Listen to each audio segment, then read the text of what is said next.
Good morning दोस्तों। आज का मौसम कुछ ऐसा है, पूरा धुंध। आज मेरे घर के पास भी पूरा धुंध आ गई है।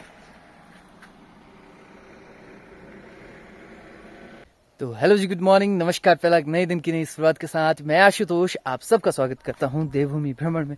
तो कल रात से यहाँ पर बारिश की वजह से लाइट नहीं है और कहीं पर लाइन बिल्कुल बंद होगी बोल रहे थे, तो वही देखने में अभी जा रहा हूँ सुबह सुबह।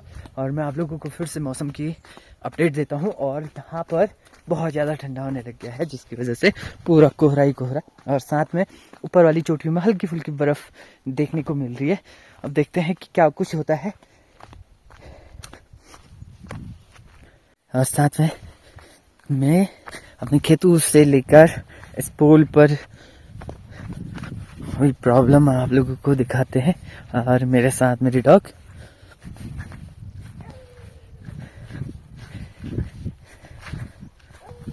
तो बारिश ना होने के कारण मैं आप लोगों को खेत की हालत दिखाता हूँ। तो ऐसी कुछ हो गई थी, ये देखिए ये। और जब बारिश हुई तो फिर से जीवित हो उठे खेत हमारे। तो इतना बुरा हाल हो गया था बारिश ना होने के कारण। और आज फिर से बारिश हुई तो हमारे खेत फिर से सही होने लग गए हैं। ये तो इतना अंतर आ जाता है, पानी पानी पानी ही होता है। तो लाइट ना आने का मेन कारण है, हमने पोल के पास एक फ्यूज लगा रखा था। तो जब भी यहाँ पर आसमानी लाइट पड़ती है तो पूरा लाइन बर्न होने का डर लगा रहता है। तो जो लाइनमैन है उन्होंने फ्यूज लगाया है, तो वो फ्यूज में कार्बन जम जा रहा है, और जिसकी वजह से बारिश में जब उसमें थोड़ा सा करंट पास होता होगा तो उसमें कार्बन जम जाता है। तो उस कार्बन की वजह से ऊपर जो हमारे घर की लाइट है वो बिल्कुल बंद हो जाती है। तो वहीं जा रहा है। तो ऐसा कुछ रास्ता है, पैदल रास्ता।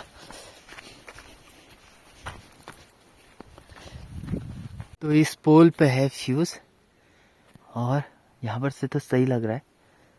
तो वही आके देखेंगे, जो लाइनमैन है वो आके देखेंगे तो क्या पता सही हो जाए। और दोस्तों साथ में जो हमारा पाइन्स होता है, जिसे हम चीड़ कहते हैं, तो उसके भी ये फल निकलने लग गए हैं। और ये फल बड़ा होता है, बहुत बड़ा होता है, जिसे हम ठीट कहते हैं। तो ये ठीट है इसका फूल। अब ये बड़ा होगा और फिर उसके बाद अगर बारिश रुक गई तो इसमें से पीलापन निकलता है। ये पूरा जब होली होती है तब इसका जो पीलापन होता है तब उड़ता है। और ये कुछ ऐसा है, ठीट कहते हैं हम इसका।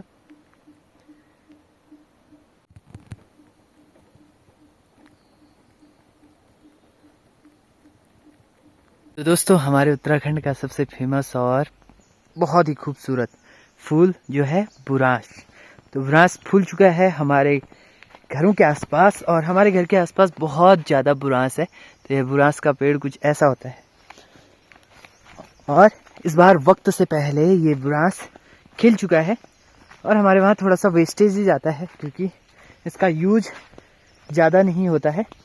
और पहले होता था इसका यूज जब चिकन फॉक्स होते थे, तो मेरी दादी ने मुझे खिला रखा है। इसको पीस कर इसका रस निकाल कर पिया जाता था। तो वो चिकन फॉक्स के टाइम पर इसका बहुत ही यूज हुआ करता था। तो अब ये ब्रास के फूल ऐसे ही रह जाते हैं। तो मैं आप लोगों को एक तोड़ कर दिखाता हूँ, और इसमें रस होता है। तो हम लोग उसको रस को निकाल के खाते थे, और थोड़ा सा खट्टा खट्टा कसाला कसाला होता है इसका पंखुड़ी। तो मैं आप लोगों को दिखाता हूँ। और ये हमारे उत्तराखंड की एक धरोहर है, और इसके भी फूल वक्त से पहले हो गए हैं। और मैंने एक आर्टिकल पढ़ा था जिसमें साइंटिस्टों ने भी कहा था कि इस बार जो बुरांश का फूल है वो वक्त से पहले फूल चुका है। तो मैं आप लोगों को दिखाता हूँ फूल। ये है बुरांश का फूल, काफ़ी सुंदर, और इसके अंदर होता है मधु। बहुत ही अच्छा लगता है, वो मीठा होता है। और इसके जो पंखुड़ियाँ हैं जो लाल दिख रही हैं वो थोड़ी सी खट्टी होती हैं और कसैली होती हैं। तो इसको लंगूर बड़े प्यार से खाते हैं। तो मैं आप लोगों को दिखाता हूँ।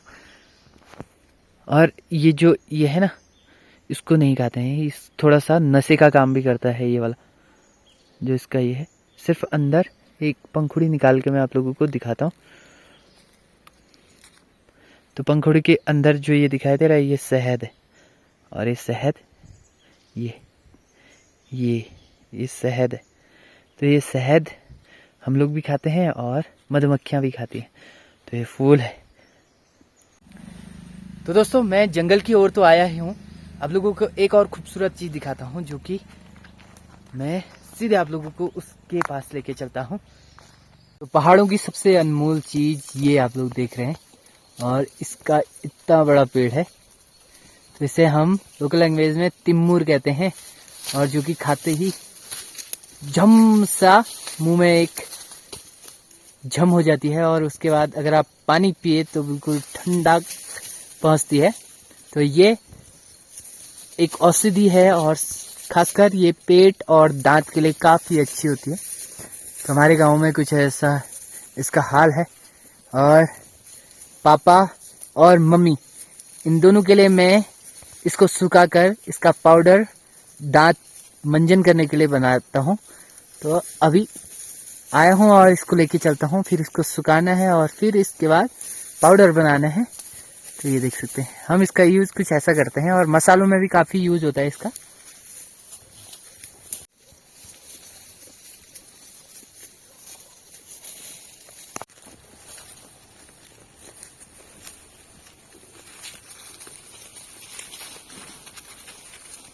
तो दोस्तों आज का मौसम बादल, बारिश और धूप सब कुछ एक साथ हो रहा है आज। तो हमारे पहाड़ में एक कहावत है कि जब ऐसा कुछ होता है तो शाव जो लोमड़ी होती है उसकी शादी होती है, ऐसा हमको कहते थे जब हम छोटे थे। तो ये फैक्ट तो नहीं होगा, बाकी ऐसा कुछ माहौल हो रहा है आज। बारिश भी हो रही है और बादल भी हैं और धूप भी खिली हुई है। शाम को माँ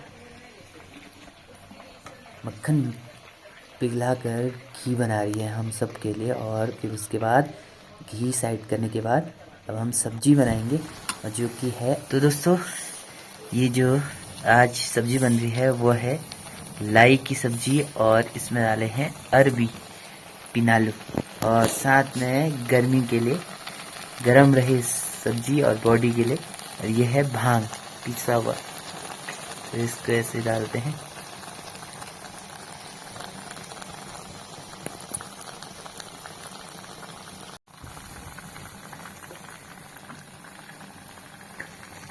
तो इस खूबसूरत डिनर के बाद आप सबसे लेते हैं विदा। मिलता हूँ मैं नेक्स्ट ब्लॉग में, तब तक के लिए जय हिंद, राम राम, बाय बाय। आप लोग हंसते रहिए, मुस्कुराते रहिए और मेरे साथ जुड़ते रहिए। और ये सब्जी कुछ ऐसी हो गई है, ये देखो कितनी खूबसूरत सब्जी, और बिल्कुल सब ऑर्गेनिक खाना, और साथ में बाज की लकड़ियों में बनता है, तो इसलिए सब बहुत सुंदर। भांग का शिलमा पीछे का जब भलो